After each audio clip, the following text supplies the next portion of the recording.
I just went through a whole new transformation. Instead of reaching for external stimulus to try to cover up the pain and the agony of what I went through, I kind of just sat in it and allowed myself to feel all of it. When you're present for the fact that you're being required to transform, that's an initiation. Life is happening through and for us, not to us ever. And when we can really take the stance of that, we take our power back. Today's guest is someone whose life and work are a true embodiment of what radical transformation feels like. I am so honored to welcome our guest, Elizabeth Carson, a trauma-informed transformational leader, coach, global speaker, and visionary entrepreneur. Elizabeth is the creator of the Unlimited with Elizabeth Carson podcast and a viral force on social media with her raw insights on trauma, spirituality, shadow work, and embodiment. Pain is okay, and I don't have to run from this.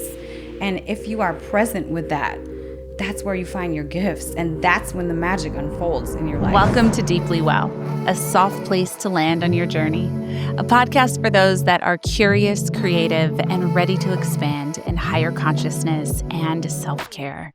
This is where we heal. This is where we transcend. Welcome to Deeply Well. Thank you so much, Devi. I'm honored to be here. Like I said when I got here, I've just been looking forward to this so much. So looking forward to this. And I have to share with everyone on the show, and I'm sure you guys have caught it already, but I was so grateful to be a guest on your podcast and share my book with your world and your audience. That episode, I loved that episode. It was like really the first time, and everyone, if you haven't heard it yet, check it out. We'll link it in the show notes. I loved in that episode, it was my first time being able to talk about my book really from the experience of healing through my own pain and healing through my divorce, and just being able to really speak to the work as women and moms and that balance of doing it all. And I know so many listening right now really identify with that, leading a multifaceted life and also raising a child while in spiritual transformation. It's a lot. It is. It's a lot, but it's such a beautiful experience. It's honestly, my son is my biggest teacher, and he's just the biggest blessing in my life. Honestly, he's the one that kind of snapped me out of my craziness and made me realize I really have to make different decisions because now I'm responsible for a whole another life. So he really saved my life, to be honest. And it's just been such a blessing to be a mom. Oh my gosh, such a blessing, such a beautiful sacred work. Before we kind of dive into all the things, like this moment in the world, it is, I don't even know if we have all the words for what we're experiencing right now. It's a lot. It's a lot. And then when we think of what the work is, being in community, and what the work is, sharing, healing, where are you in your life right now, and how are you feeling? You know what? That's a loaded question. Honestly, I just went through a whole new transformation. About 5-6 months ago, my whole entire world changed completely. So going through this dark night, I would call it the darkest night of my soul and life thus far, because I was conscious the whole time. Instead of reaching for external stimulus to try to cover up the pain and the agony of what I went through, I kind of just sat in it and allowed myself to feel all of it. So that growing into the person that I am now, it was such a beautiful, dark, and deeply, inspiring, honestly, time for me. So right now I'm feeling very empowered in a different way, kind of like I've arrived almost to where I'm supposed to be teaching and talking about what I need to be talking about right now. And I knew that going through what I went through was so purposeful for me to arrive here, to be able to share what I've learned through that with the world, because I think that the world really needs to hear and understand, these times they happen to us. And it's how we kind of move through them and what we learn from them that is really, it can change us for the better. And it's like life is happening through and for us, not to us ever. And when we can really take the stance of that, I mean, we take our power back. Truly. I would love, what I'm hearing and what you're saying too is like these moments that we have, we all go through, right? Like we all go through things in life, but when you're present for the fact that you're being required to transform, that's an initiation. Yeah. That is really like the portal, the opening, the initiation into the new version of who you are and what you have to do in the world. Yes. And it's felt profoundly, but it's very dark. What were some of the changes in your life in the last 5 to 6 months that brought you to this moment? Well, I mean, I thought everything was one way. You know, my whole life was painted as this pretty picture of I was married, you know, we were doing well, and I had a staff, I had friends, I had a big house and a nice car and a chauffeur, and you know, all of that changed in a matter of a couple hours, and it was just like boom, and it was gone. And I was like, okay, so what do I do? And, you know, how do I rebuild from here? Yeah. And, you know, doing that with a child too, it was, you know, it was like mom mode kind of just kicked in. And, you know, I'll just be completely transparent. I was not in the best place when I was in that pretty picture painting. I mean, I was smoking a lot of weed, you know, I wasn't very happy. I was burnt out, really, really burnt out from what we had built. And so when everything changed, it was like, boom, I sobered up. I quit smoking, and I just wanted to normalize life for my son because it was so not normal. I was just like, how can I create stability and safety for, you know, my child? Yeah. So it was. What is like the first thing that you do? Like, I always think this because I myself, and we talked about this on your show, you know, I went through a divorce in the pandemic, a few weeks after the pandemic started, which was something. Yeah. And I, you know, much like you, mom. And so I remember, I know my first thought was similar in that, okay, how do I I saw it as an opportunity to up level as a mom and to bring like more of myself into even more of myself into my relationship with my son, but also really looking like, okay, how do I ground my own energy and kind of my chaotic emotional world in this moment? Because this is going to happen for all of us. Like whether you go through divorce or not, all of life is uncertain. Yes. So we are all going to be hit throughout our lifetimes with various moments that are like, hey, this is either the moment that you can like hit rock bottom or that you can like really find a new part of yourself to rise in. So like when you realize, when you hit that moment and you're like, life is going to be different now and I will not be going back to what that was. So I'm creating something completely new. Like what's the first thing that you do? I just tried to really, you know, ground my nervous system because I was such in shock. You know, I don't like to hide my emotions from my son because I feel like a lot of parents try to do that and we try to cover up and we don't want them to see us upset, but yet our energy explains it all. And so when we're not in alignment with ourselves in front of them, it confuses them. Yeah. So I allowed myself to be upset, but I didn't want to be overboard, just a hot mess in front of him because, you know, that just, I didn't want him to see me completely distraught. So I was just kind of, I mean, I used Mother Earth really to ground that stress out of my body. I would just take walks in nature, connect with trees, and really just connect with things that made me feel grounded. And so that helped me move through these emotions in a way that was very healthy. And yet I would, you know, still stable for my son and allowing him also to have his feelings and allowing him to get his anger and crying out as well. I mean, and just being there as the mom for him in those moments. Yeah. It was, you know, it was very teachable for me. Yeah. Oh, the way the wisdom comes in. Yeah. Oh my gosh. Yeah. And that's why even when you first started describing that, like the word that I used was like initiation, because it's like, it's always so fascinating, especially I think when you are someone that is that has like deep awareness, that is already like committed to consciousness. Yeah. And then we find all these like highly sophisticated ways that we've been hiding from ourselves, or all the crevices that there's like just a little bit more to do, like more things to look at. One of the things that you work with a lot and talk about a lot on your podcast and with your community is shadow work, right? And I think shadow work is so misunderstood and sometimes gets a bad rap. You know, people's assumption is like the word sounds like darkness. And so, oh no, get out of the dark. You don't want to, but like, how do you classify shadow work? I would just say shadow work is some of the most beautiful work that anyone can do in their lifetime. I mean, it's just kind of shining the light where your darkness lays. I mean, we have all went through stuff in our lives, and it's knowing that, you know, we have these things, we have these traumas that affect us to this present moment today.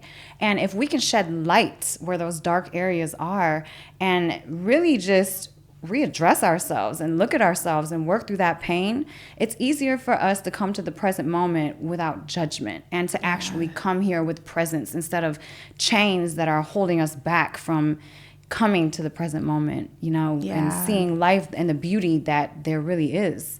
So it's really just growing through those dark moments and you know, learning our lessons. There comes a gift in every single bad, I wouldn't even say it's bad, but every single trauma that we've experienced, there is a gift in that trauma.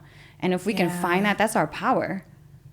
What surprised you when you kind of like went in with your light, with your flashlight into some of those places? Oh man, it's like, I feel like this might trigger some people, but I feel like everything in our lives, we've attracted it in some way, shape, or form. And so, you know, it's really just changing our energy, frequency, mind state is what's going to change our life. You know, a lot of trauma happened to me and dark moments happened to me because I put myself in those situations. You know, I was kind of just in that vibration, in that frequency. And I mean, I was lost and confused. I didn't know any better. I'm not ashamed of it, but it's just knowing and looking back at it now. It's like, well, I was there, you know, I was in those places where I probably shouldn't have been. And so it caused a lot more in my life. So, you know, when you can put awareness on things and take accountability, then you can change. When you don't take accountability, then it's like you're kind of stuck. Yeah. Gosh, that's so true. And I'm so glad you're speaking to that, because I think just for so many of us, like, we've walked through things. We've had things that like, we're like, how did I end up in that circumstance? Or, you know, and sometimes it really is circumstantial, especially in our younger years. Like, we don't choose where we grow up, right? We don't choose the containers that we're put in until we become adults and have agency. But, you know, we're just trying to survive whatever our natural environment is, whatever our ecosystem is, you know, and I think especially for our young girls, and this is a whole different conversation because our men have so many other different kinds of battles that they face that I can't speak to fully authentically because I had my experience. But I think especially with women, it's hard to be young in environments that are really hardened because you don't get to learn natural softness. And like you learn your femininity in a different way, like in a way that actually like long term is hard to understand, I think. Some of what you speak about, you know, is like where you came from and coming from harder environments where you really had to rise and probably didn't have any blueprints on how to do that. How did how you grew up inform your work now in transformation and even help you when you found that you were in a hard situation, you know, this year? You know, I really realized over the past 10 years that my biggest issue or trauma that's happened to me was adoption, being given away at birth. And I actually did some somatic work and experienced my birth again. And I realized that I never saw my mother. And it just really made me realize how That's important so deep. those moments, those first moments that you have in this third dimension are so important for the rest of your life. It stamps your blueprint of who you become. If you think about it, as babies, as young children, we don't have any armor, we don't have anything, we don't have masks, we just are. And so when traumas happen to us, it hits us direct. Yeah. So that re-experiencing that process, it was some of the deepest pain that I've ever felt. And so knowing that has, really made me see people's pain with abandonment and those first moments and those first 7 years, even in gestation, even when you're a fetus. Stress hormones cross the placenta halfway through pregnancy. So I even did some craniosacral work and went back into my mother's womb and felt her despair, and felt those, because the baby is swimming in those stress hormones. So knowing that moving forward in my life, we're just stamped with so many different things that we don't even really understand sometimes. And it really makes us react to the current situation, I guess, inappropriately because we don't even understand ourselves. Yeah. So that's what I really try to teach people now is really just understanding what they've went through to cause their blueprint as what it is today. And so going through my last situation, I kind of have realized I have caused this pattern in my life of abandonment because I feel like, maybe I feel like when things keep showing up in your life, it just shows you what you have to heal within yourself. Truly. So, yeah, it just kind of brought me back to those, the abandonment thing of adoption.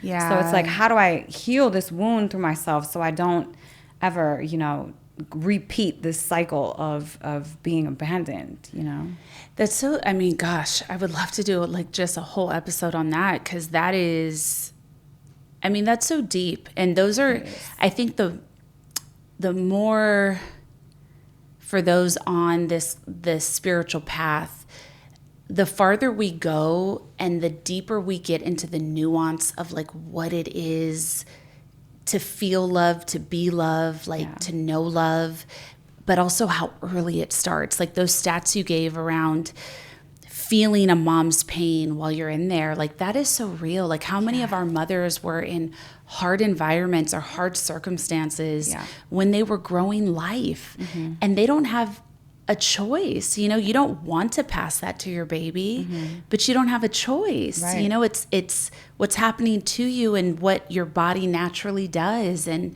the ways that can affect relationship or reflect, how a person grows to feel about themselves. It's deep in so many layers. I think hearing your story about having to go back and reckon with what it felt like to be adopted and the deep nuance of, I never even got to be in my mom's arms. I don't know her, it really is the levels of that. And I think in our society, we don't talk about that enough, and we don't think about that for children enough. We really don't. When we think about the amount of kids that end up in foster care and are then thrown to the wolves the moment they hit 18. And 18, you not only are you still a child, but if you were in the system, you're becoming 18 with so much less than everyone else in every single way. But how did you work with that energy of being adopted? Is that something that you realized affected you when you were younger? Or did it kind of come into your awareness once you were a woman that was something you needed to heal? You know what? I look back now and realize that I always felt that in my childhood. I used to have tantrums, and then unfortunately my parents, they didn't know how to handle me. So they would just leave me in a room and just let me tantrum it out, and I would just fall asleep from exhaustion. And that was scratching on that abandonment wound. And then, just growing up with people that didn't look like me, adoption is very serious for people. I think that it's something that we should take a deeper look on and really try to educate people more so on, because you literally don't really have an identity. You know what I'm saying? It's really crazy. I mean, I started drinking at 11. I mean, I was sneaking out at 10. I mean, I moved out of my parents' house at 14. I was selling drugs at 12. You know, it was a wild childhood for me. Wow. And it's like, I look at my son, and he's 13, and he's like he loves school. He doesn't want to miss school. I mean, he's very concerned about doing his work on time and getting good grades. And I'm just like, I was the opposite of that. And so I look at that and I wonder how much of that had to do with those first few moments of my birth, and how angry and just devastated I was as a baby, not being, I mean, I remember when I re-experienced the birth process, all I wanted to do was look into my mother's eyes. And it was like, I didn't get that, you know? So that pain carried through my childhood and into my teenage years. And I feel like we should educate about those first few moments, because they're so detrimental for a person. I mean, I had a girlfriend that I used to bartend with, and she was a Korean adoptee. And we used to just do cocaine all night and bartend. You know, it was just very toxic. Yeah. And I wonder how much of that has to do with her adoption. You know, and 100%. Yes, yeah. A lot of adoptees have these issues and have these, you know, abandonment things, and just they go to drugs and alcohol a lot of the time. And so you got to wonder why that is. Yeah, 100%, 100%. And I think that part, and I hope we get into this, and especially, you know, when people like yourself share their story, this is the nuance that we need to understand. Like, this is the next level of mental health, of spiritual health, when we really get into the fibers of what, you know, these kind of experiences that are very normalized in our society are. Like, it affects millions upon millions of people, you know? Wow. Thank you for sharing that. And thank you for sharing that in such a deep and vulnerable way. Because I think it just aligns. So many of us, we don't always talk about the harder realities of childhood, you know, and especially when you are kind of opened up to more adult experiences and environments. And that's a lot of us. That's a lot of us. That's a lot of things. You know, by 15, we're put in a lot of hard situations, you know, before you even quote unquote, like, make it into the world as an adult. And I find that to be something extremely common among healers. If you are guided to the path of healing, you know, most of us are wounded healers. You come to the path from hard edges and hard things. When did you realize that this was the path you were called to, and that you were called specifically to the work of consciousness? I think it kind of happens just as my son was born. I had this moment. It was one of the hardest moments of my life. I had caught a case. My son's dad had caught a case before I was pregnant, and we both got out and we went on the run because we found out that the feds were after him. And on the run, I got pregnant. And so it was like a whole thing. He went and turned himself in, and the prosecutor ended up giving us a couple months with our son before he had to turn himself in. So we drove to Pennsylvania, and I remember this day like it was yesterday. We got out the car.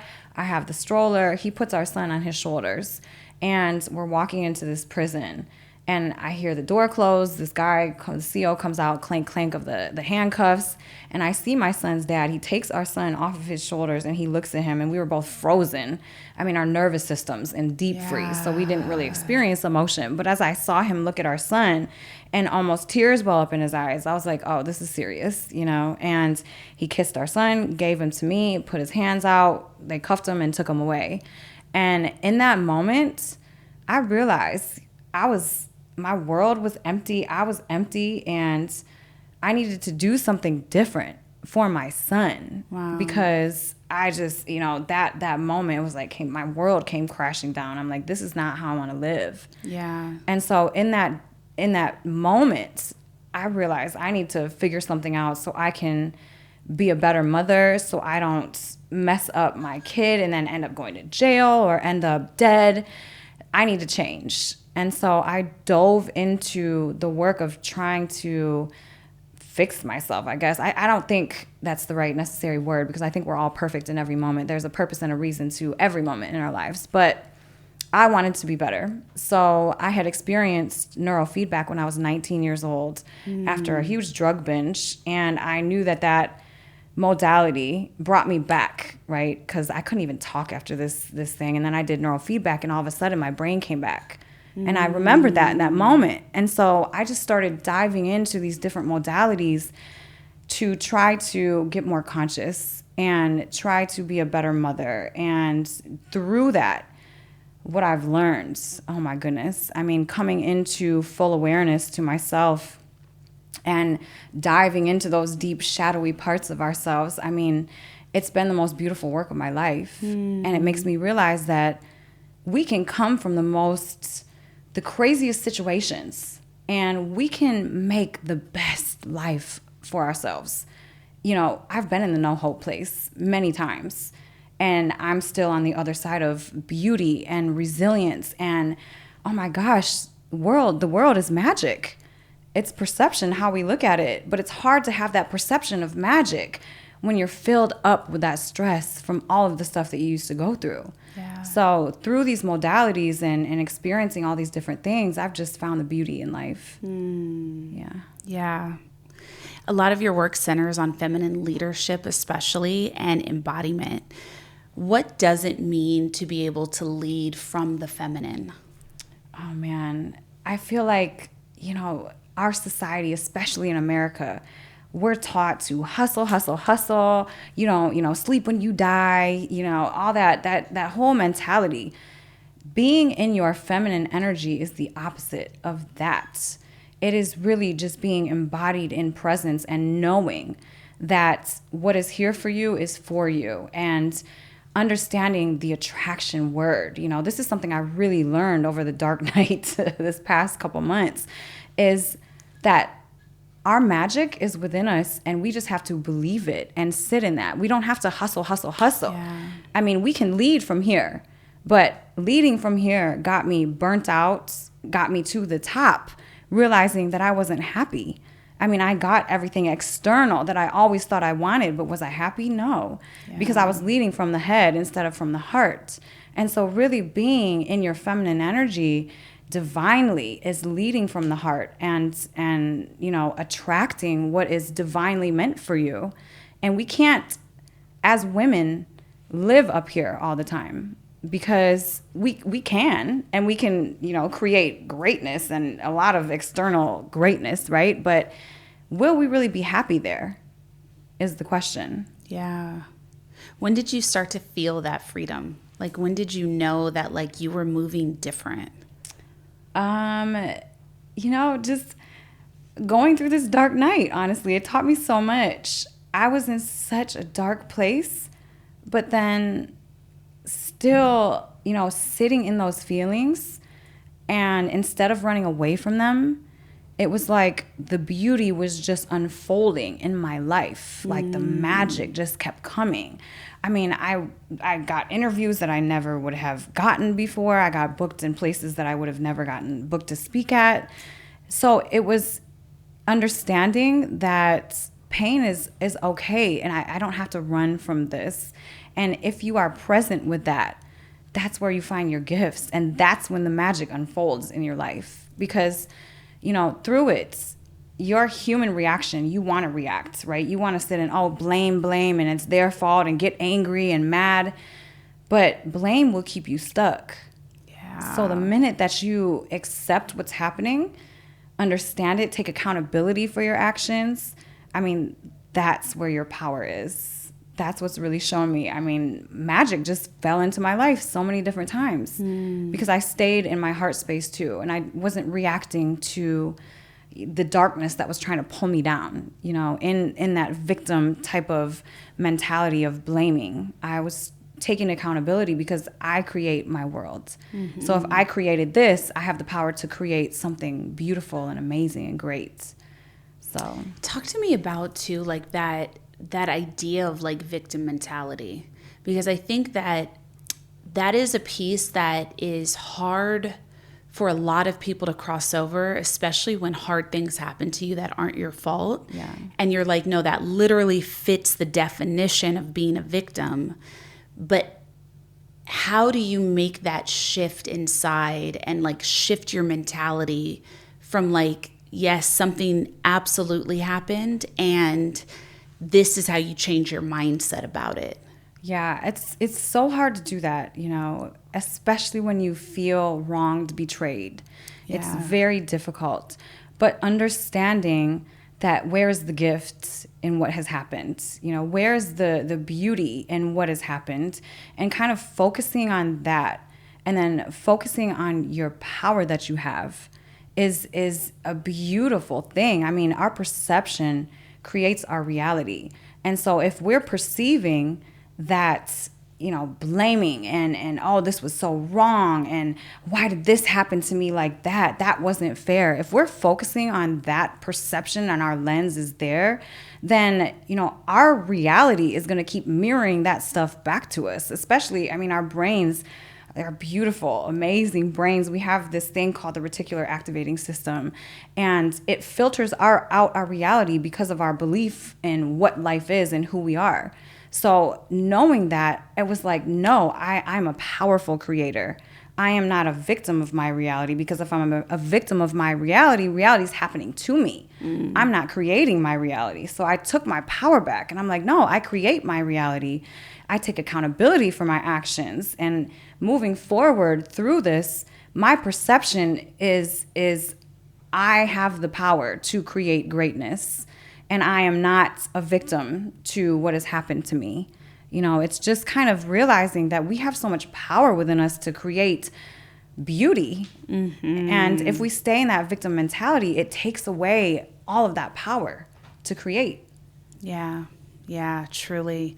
And I think like, and you named this earlier as part of your process, like getting into your body, like finding some modalities and tools to help you. Because like the triggering is going to happen. Ooh, yes. You know, like, yeah, that charge, those feelings, especially if there's betrayal and abuse. My God, you know, it's like that. You have to heal your structure, your vessel, as much as you heal your spirit, I feel, in those cases. Yeah. Yeah. It's hard, you know, when those triggers come and the emotional body takes over. It's like, whew. I would just tell people, take a moment, like take a beat, you know, take a beat and put awareness there. I mean, awareness alone will help to disperse some of that charge within you. And you know what? It's the simplest things. I mean, I've done over 100 different modalities throughout my life, but it was the simplest things that helped me through this. And that is the sun and Mother Earth. I mean, truly. Honestly, yes. Oh my God. And everybody has access to that. So instead of letting that charge kind of take your body over, take that beat so you don't act out inappropriately, and then kind of bring that awareness back to yourself. And then I would run outside anytime that I would feel it. I would just literally, wherever I was at, I would just be like, I would book it outside. I would take my shoes off, put my hands on the earth, and just breathe, you know, breath work too. That breath is everything, So, I mean, that alone just brought gratitude back into my vessel, you know, from that pain. Connecting with nature is everything. Oh my gosh, that is exactly it. It is everything. Yeah. And it really can happen like that quickly. Like it really, and I think so many people don't think to do that because it feels too small, or like it doesn't feel like it's actually going to change the depth of like what needs to change, but it does. It really does. It really does. I mean, I have music, dancing, I call them my dance party walks, have helped me heal through these hard moments. And it's just so simple. You know, it's literally putting on your favorite song and going outside and just being grateful for the trees and the flowers and just paying attention to how beautiful and perfect nature is. I mean, nature is perfect. We are not, you know. So if we can try to align with nature, it just brings out our perfection. And in those moments of trigger, you know, it's hard for us to want to even get out of it sometimes. I mean, our emotions take us over. We want to feel that anger and be angry. And I say that's fine. We need to be aware and address that those feelings are coming up. but don't let yourself stay there. Try to move through these things. Our whole life is ebb and flow, up and down, black and white, yin and yang. I mean, that's just the beauty of what life is. So being able to move through the emotions instead of being stuck and just taken over by them is what has really helped me, kind of get through this pretty quickly, I would say, and I'm still going through it. I wouldn't say, and I don't think that any human is fully healed ever. I think that life is just a process. Mm-hmm. But being able to be where I'm at now is something I can be really proud of. And because a lot of women get stuck. They get stuck and they just, it takes them over, And I would just say it doesn't have to do that. Like literally run outside. Like run. That's what I would do. Literally run. That's so real. Like getting out of hard relationships for a variety of reasons. Like if you're in ones that are abusive or toxic, and or if you're in, some that are just not aligned and authentic to who you are. Like it's so hard to see yourself on the other side of it. It's so hard to know, like, what is the first step and then what happens. And, especially if you're coming out of like betrayals and abuse and just like dysfunction. I mean, really, it's like you don't know who you are anymore in a lot of ways. And your body doesn't even feel like your own. Like the responses are so different. Like knowing how to ground feels utterly impossible. Yeah.